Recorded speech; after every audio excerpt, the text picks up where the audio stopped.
రాష్ట్రాలలో సంచలనం రేపిన విశాఖపట్నం గాజువాకలో జరిగిన మౌనిక హత్య కేసులో పోలీసుల దర్యాప్తు కొనసాగుతోంది. ఈ కేసులో నిందితుడుగా ఉన్న నేవీ ఉద్యోగి రవీంద్ర పోలీసులకు లొంగిపోయిన సంగతి తెలిసిందే. పోలీసుల ప్రాథమిక విచారణలో డబ్బు డిమాండ్ చేస్తుందని హత్య చేసినట్లు రవీంద్ర చెప్పినట్లు సమాచారం. మరోవైపు హత్యకు ముందుగానే ప్లాన్ చేసుకున్నాడు రవీంద్ర.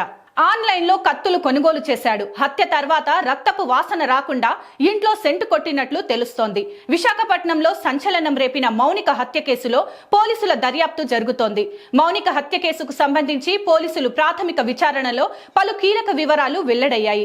2020 సంవత్సరం కోవిడ్ లాక్డౌన్ సమయంలో నిందితుడు రవీంద్రకు మౌనిక ఓ డేటింగ్ యాప్ లో పరిచయమైనట్లు తెలిసింది.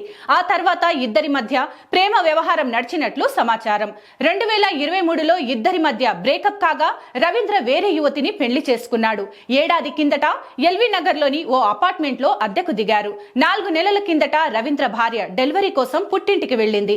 అప్పుడే డబ్బు కోసం మౌనిక వేధిస్తోందని, అందుకే చంపినట్లు రవీంద్ర పోలీసుల వద్ద వెల్లడించినట్లు తెలిసింది. మార్చి 29వ తేదీ ఆదివారం మధ్యాహ్నం 1 గంట సమయంలో రవీంద్ర మౌనికను ఎల్వి నగర్ లోని అపార్ట్మెంట్ కు పిలిపించాడు. మౌనిక వచ్చిన కాసేపటికే ఇద్దరి మధ్య వాగ్వాదం జరిగింది. ఈ క్రమంలోనే మౌనికను రవీంద్ర కిరాతకంగా హత్య చేశాడు. అయితే హత్యకు ముందే కత్తులు కొనుగోలు చేశాడు. కత్తుల కోసం మొదటగా డీమార్ట్ కు వెళ్లగా అక్కడ లభించలేదు. దీంతో ఆన్లైన్ లో ఆర్డర్ పెట్టినట్లు తెలుస్తోంది. మౌనికను హత్య చేసిన తర్వాత నిందితుడు రవీంద్ర ఇంట్లోని రక్తపు మరకలు కడిగేశాడు.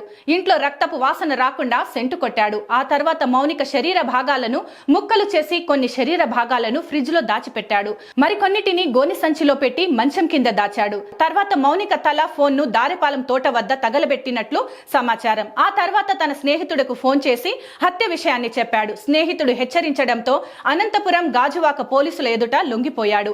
అయితే డబ్బుల కోసం వేధిస్తున్న కారణంగా మౌనికను హత్య చేసినట్లు రవీంద్ర చెప్పుతున్నప్పటికీ మౌనిక కుటుంబ సభ్యుల వాదన మరోలా ఉంది. మార్చి 29వ తేదీ ఉదయం 10:30 గంటలకు ఈవెంట్ కోసం బయలుదేరుతున్నట్లు మౌనిక తనతో చెప్పినట్లు ఆమె తండ్రి వేణుగోపాల్ తెలిపారు. ఆ తర్వాత కొద్దిసేపటికి ఫోన్ చేస్తే స్విచ్ ఆఫ్ వచ్చిందని, ఈవెంట్ కార్యక్రమాల్లో బిజీగా ఉందని అనుకున్నామని చెప్తున్నారు. రాత్రి అయినప్పటికీ రాకపోవడంతో వెతికామని, కానీ ఉపయోగం లేకపోయిందన్నారు. సోమవారం ఉదయమే హత్య జరిగిన విషయం తెలిసిందన్నారు మౌనిక తండ్రి. తమ కుమార్తెకు ఎలాంటి ప్రేమ వ్యవహారాలు లేవని చెప్తున్నారు. రవీంద్ర ముక్కు మొహం కూడా తమకు తెలియవని చెబుతున్నారు. ఈ ఘటనపై పోలీసుల దర్యాప్తు కొనసాగుతోంది.